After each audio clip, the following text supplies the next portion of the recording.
Karaniwan sa mga kabataan ngayon ay hinahamon ng matinding pangangailangang pangkalusugan, pisikal man o mental na aspeto. Isa na lamang si Shaya Nibres, mag-aaral ng Santa Cruz Central Elementary School na nasa ika-6 na baitang. And Shaya Nibres, a grade 6 pupil, is one of the 298 recipient of the school year. The problem, that's why she belongs to the severely wasted, it's because of yung pamimili niya ng pagkain, choosy siya sa pagkain. Especially yung mga nutritious foods like gulay, ayaw doon niyang kumain ng ganon. Ang problema sa akong anak, lisod siya pakaon nun, ug pilian siya sa pagkaon, ug daghang disturbo sa iyang palibot, ug tungod ana dali ra siya magsakit. Sa patuloy na pagtaas ng problemang pangkalusugan na nararanasan ng mga kabataan tulad ni Shaya, ay ang pag-usbong naman ng isang programang binuo na kagawaran ng edukasyon, ang Oplan Kalusugan, o mas kilala bilang OK Ka sa DepEd, solusyon sa kasalukuyang suliranin. Ang Santa Cruz Central Elementary School bilang isa sa mga tanyag na paaralan sa Davao del Sur ay sumusuporta sa mga programang isinusulong ng Oplan Kalusugan. Isa na dito ang pagsulong ng paaralan sa school-based feeding program kung saan binibigyan ang mga mag-aaral ng nangangailangan ng tulong pisikal ng pagkain isang beses sa isang linggo. School-based feeding program is a program of the Department of Education in which it is being funded by our General Appropriation Act of 2021. This program gives a very big impact to our learners as it addresses hunger problems. It also addresses the attendance rate, problems on the attendance rate of our learners. And with this program, we were able to invite learners to really go to school. This also contributes to the health and to the performance and the growth and development of our children, especially those who are identified as severely wasted and wasted learners, those who are having problems in terms of growth on their stunting problems of our learners.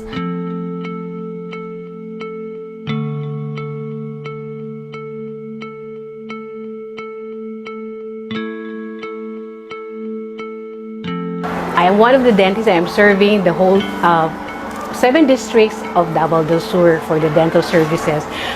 In the schools, we do fluoride varnish application to all kinder and routine dental checkup, examination and assessment of all school children. When they need treatment, we appoint them to our clinic hubs. In 2005 survey, it revealed that 9 out of 10 children had dental caries. And just like Sander, he has a dental caries in one of his molar. We have in Davao del Sur 14 districts, and we were blessed to have 14 dental clinics in all our central schools. So that is what we do in schools. We also teach them how to brush their teeth. We also tell them that they have to avoid sweets and snacking sweet and sticky foods because that is one of the cause of dental caries. The school dental healthcare program is one of the flagship programs of the Oplan Kalusugan sa DepEd. It caters the dental problems of our learners and to our teaching and non-teaching personnel. One of our interventions is we go around the schools in our division. So whatever problems that we have found in the field, we refer that to the central school clinics. So lahat ng mga schools na even malayo, they can avail of the services of the school dental health care program. Our dental health personnel regularly visit our schools. Hopefully in the future, the Department of Education will come up with a budget na mabigyan mo sila ng lahat ng clinic.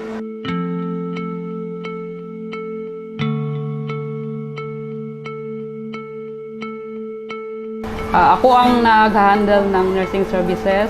Isa ito sa ika-5 flagship program sa Office sa DepEd.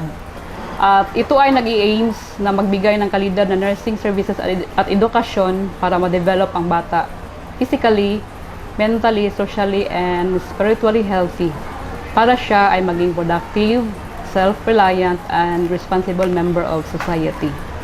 Lahat ng 260 schools sa ating division ay may kaakibat na nurse na itinilaga para sa health concerns ng paaralan ay matugunan. Ang mga sumusunod na mga task ng mga nurses pagpunta nila sa paaralan ay nagkakandak ng physical assessment sa mga bata, vision and auditory screening, height and weight taking, treatment, referrals, classroom health talks. Kung ano ang findings namin sa aming assessment, nagbibigay kami ng impormasyon kung ano ang mga dapat gawin nila. Nagmo-monitor din kami sa mga health facilities sa school, CR, dapat functional, hand washing facilities, drinking facilities, school clinic, dapat functional, school canteen, dapat i-follow nila ang DO13, drainage or water disposal, school garden, and health corner. After ng aming pagmamonitor, nagkakandak kami ng feedbacking sa mga school heads para kung ano yung mga sira, ma-repair nila at ma-include nila ang mga expenditures sa kanilang AIP. Nagkakandak din kami ng psychological first aid during sa pandemic, 24 hours yun. Umiiyak yung mga teachers namin, tumatawag sa aming telepono kung ano ang gagawin nila kasi sila ay nagkaka-positive sa COVID. Nag-a-assist din kami ng mga COVID positive cases. Nagkakandak kami ng COVID-19 vaccination wherein ang mga nag-create kami ng sariling DepEd own vaccination team at pupunta kami sa mga different districts. So, itong lahat na mga ginagawa ng mga nurses, ipinagmamalaki namin ang aming accomplishment dahil meron kami mga best practices sa aming accomplishments. Number 1, creation of DepEd's own vaccination team, wherein all health and nutrition personnel were mobilized to different districts to conduct the vaccination on COVID to teaching and non-teaching personnel, and we also include their families for first dose, second dose, and first booster dose, and also to learners. This is in coordination with the Provincial Health Office and RHUs for the logistics and the vaccines. Number 2, conduct of orientation workshop on OK sa DepEd flagship programs and clinic management in the new normal. I think kami yata sa Davao del Sur ang nagkakandak ng full physical assessment face-to-face sa mga learners sa pilot schools. Then, nag-conduct kami ng bloodletting activities sa mga teachers and non-teaching personnel natin.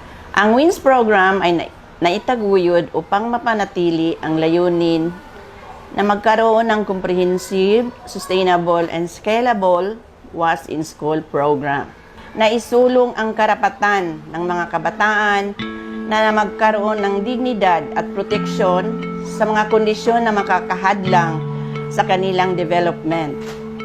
Ang school mental health program naman ay binibigyang atensyon ang mga mental na isyong dinaranas ng mga kabataan ngayon. Ang programang MHPSS o Mental Health and Psychosocial Support Services ay isa sa mga flagship program ng Oplan Kalusugan sa DepEd. Ito ay naitatag para maisulong at bigyang proteksyon ang mental health ng ating mga personnel at mag-aaral. Sa pamamagitan ng programang ito, we can provide activities, lectures, trainings, so that the participants will be able to learn how to normalize emotions, learn to recognize stress, and practice positive coping mechanisms. Kasali na rin dito ang helplines and referral system. Sa kasalukuyan, isinusulong ng DepEd ang Hope in Schools campaign, also known as Help Orchestrate Positive Experiences. Layunin nito na himukin ang ating mga paaralan na gumawa ng mga activities na maghihikayat ng positive experiences sa mga mag-aaral. Ang ARH or Adolescent Reproductive Health Program ay isa sa mga flagship programs under Oplan Kalusugan sa DepEd, ensuring the provision of counseling and proper referral for learners' reproductive health concerns.